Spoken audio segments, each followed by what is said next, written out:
Starbucks will exit Russia after nearly 15 years, the company announced on Monday, joining a wave of American companies pulling out of that country in response to the war in Ukraine.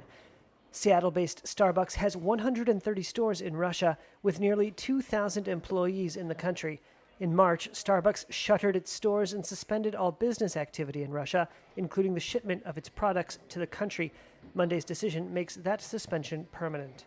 Christian Ledoux, the director of investment research at CapTrust in San Antonio, says with the move unlikely to significantly impact Starbucks' bottom line, the company had no choice. A company in America cannot afford to have a good chunk of its customer base either rebelling or protesting against the company simply because it has less than 1% of its revenues in a country that is going against American values.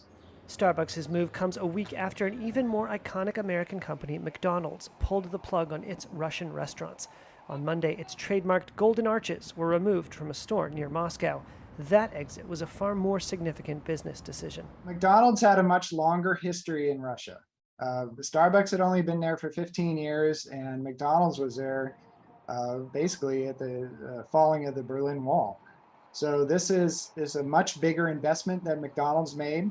McDonald's owned the stores in Russia as well, so it was a much more difficult extraction, and it was a much larger percentage of sales. I think it was somewhere in the 9% range of McDonald's sales came from Russia.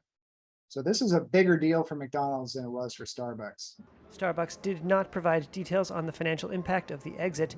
McDonald's said it would take a primarily non-cash charge of up to $1.4 billion.